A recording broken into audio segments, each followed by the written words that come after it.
When you're looking on the tube and you want that fire, by the TV every time fire, every time fire, every time fire, every time fire, every time fire, every time fire, every time fire, every time fire, every time fire. When you're looking on the tube and you want that fire, by the TV every time fire. When you're looking on the tube and you want that fire, by the TV every time fire. I was looking on my phone, trying to get up in my zone. So I typed in Baba TV, then I pressed my thumb and scroll. Searching through the channel, knowledge on the mantle. Loving all the programs, plus a sign at a panel. I was dropping all these jewels, man, just trying to get my people right. I was reading all these books in my mind, I was just thinking like, I got it. If we come together, work together, help each other, maybe we can be free. When you're looking on the tube and you want that fire, by the TV every time fire. When you're looking on the tube and you want that fire, by the TV every time fire, every time fire, every time fire, every time fire, every time fire, every time fire, every time fire, every time fire. The word Scottish comes from an Egyptian queen named Scota. S-C-O-T-A. S-C-O-T-A. Scota. Who married this Irish prince. Allegedly, this Irish prince was traveling somehow or the other with an entourage, a navy, and came and he engaged in a war to help the pharaoh against some enemy. So the pharaoh gave this Irish prince his daughter's hand in marriage. Anyway, so she and her whole entourage left the Nile Valley to go up there, and live with him. When they got there, they got involved. He was involved in a war, in a battle. And in the battle, she got killed. And instead of her entourage going back home, her entourage settled up there in the land in the north part of, the island, of England. And the land has been known as Scotland ever since. Scotland is named after Scota. All right. And what you say, the brothers in the Freemasonry, the Prince Hall, they ask you, they can't understand how you know so much about the Masons. Right, about the Masons. And there are a lot of our people who will say, well, that's something sinister you involved in, Brother Tehuti. But you saying that's our stuff. You're not practicing it the way the white folks. It's like, Prince Hall Freemasonry is not what Eurocentric Freemasonry is. For all practical purposes, all right? Prince Hall Freemasonry is a black Christian order. It's Christian. They say Jesus more in the temples than they do on Sundays in some churches. Right. They're not about all the stuff that people who don't know say about Masonry. Like a Mason won't even tell you in depth what his stuff is about if you're not a Mason. He's not allowed to. He takes an oath not to reveal the secrets of the order. All right, that's right. But there's nothing in the secrets of the order that's so sinister that is that sinister, right? Right. I'm not going to give you the secret password to go in the lodge. I'm not going to show you the right hand shake or do none of that kind of stuff. That's what the secrets are about.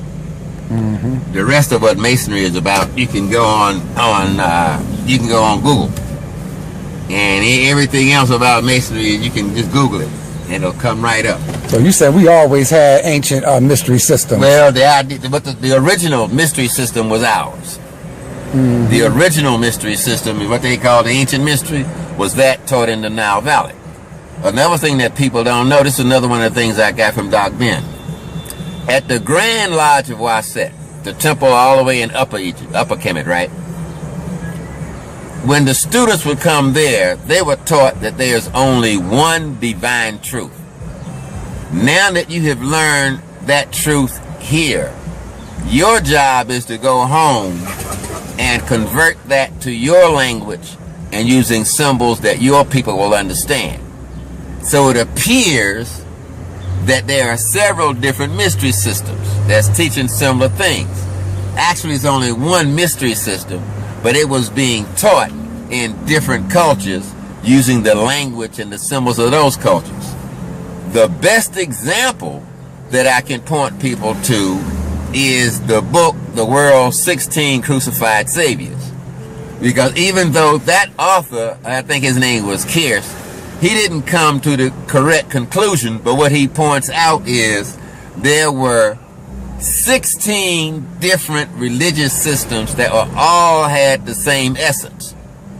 See, it was only one system, but it was expressed in 16 different ways because the people spoke 16 different languages, and they had 16 different cultural systems where this one truth was taught.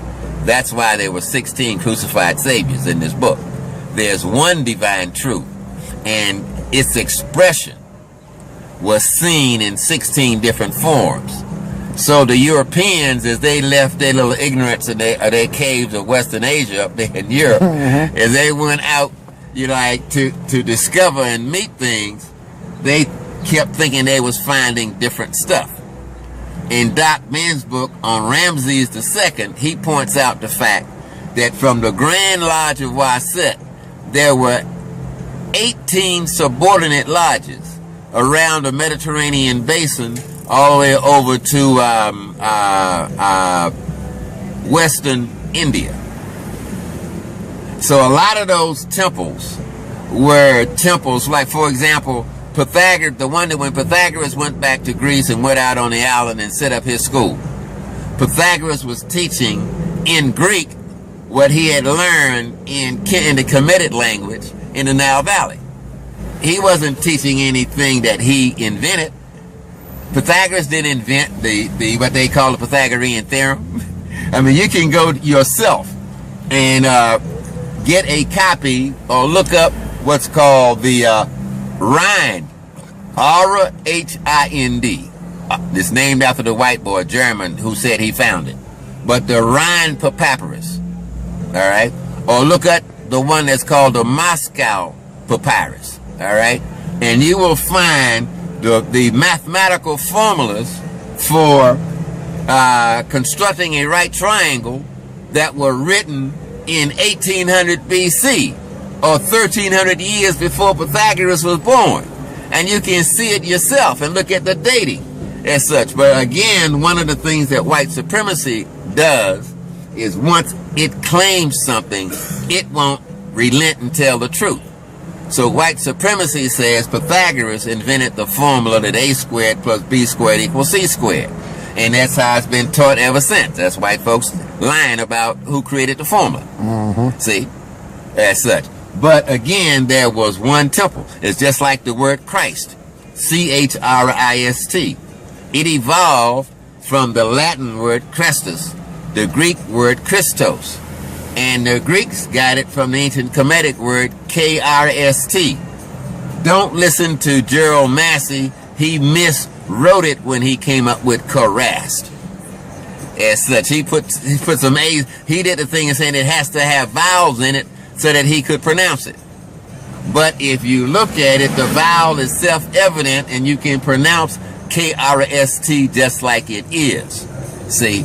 And the first white boy to attach that to his name was Ptolemy I, who also called himself Soter.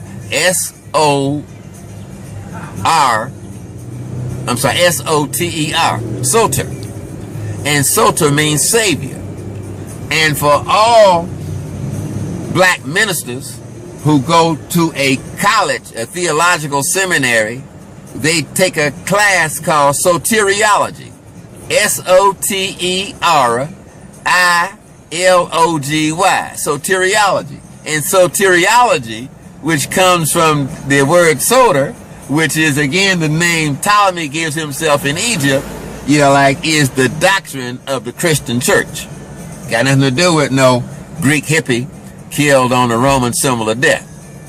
It wasn't no Jewish hippie killed on the cross, that was doing this. All this stuff goes back to when the Greeks came into Egypt and began to take our symbols and stuff and assign it to themselves, like in one form or the other. So Soter the first, who's also erected by his son as Serapis, the statue of Serapis, which is Osiris, the Apis bull, meaning he was Osiris, the bull of Egypt. That's the spiritual name that Ptolemy I attaches to himself. So Serapis is not just a god made up of Egyptian and Greek thought. Serapis was the spiritual name that Ptolemy I assigned to himself. And the religion that was developed around it, was essentially when Hadrian, the king or the Roman emperor, traveled in Egypt, he wrote a letter back to his buddy and said the folks who worship Serapis call themselves bishops of Christ. All right? Mm-hmm. Bishops of Christ. They call themselves Christians. So the term Christians didn't always relate again to the mythology or the legend or the constructed story, of Yeshua ben Pandera or Yeshua, whichever name they want to attach to him, right? Trying to find a Jewish rebel who was a thorn in the side to the Romans at one time, and they wanted to select him to be the symbol for this new religion.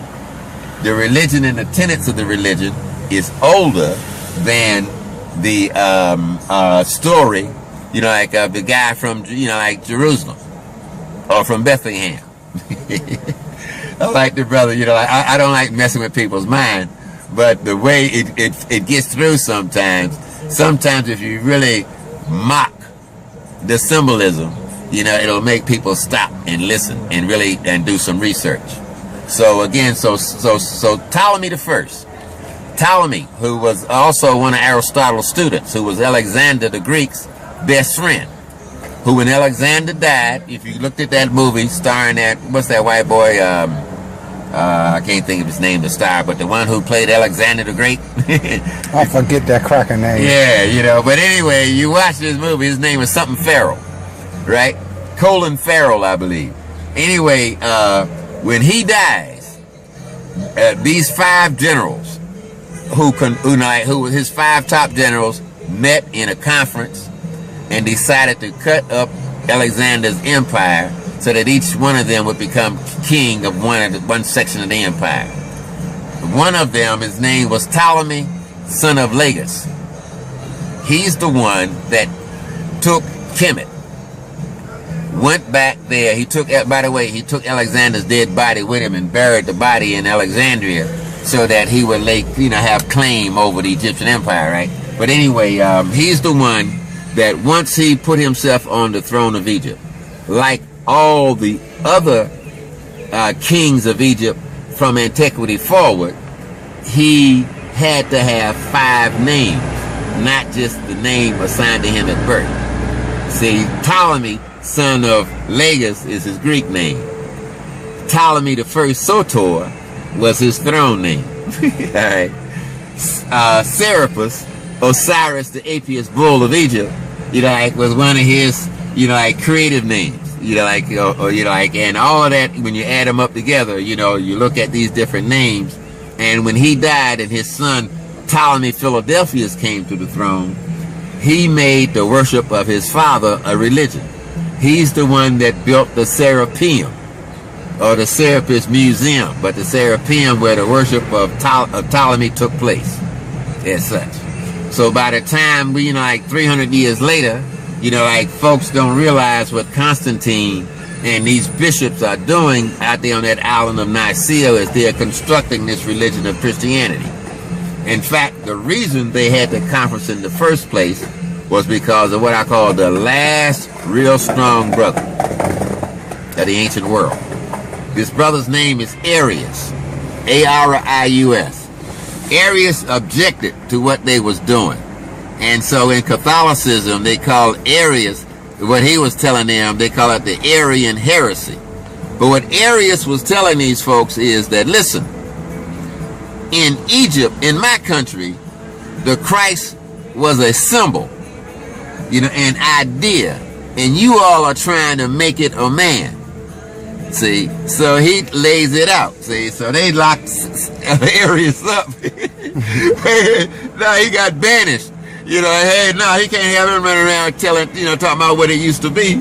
See, so now the new interpretation of the Christ is, well, yeah, he was born. We the Romans, we killed him, and the rest of y'all wait for him to come back to save y'all.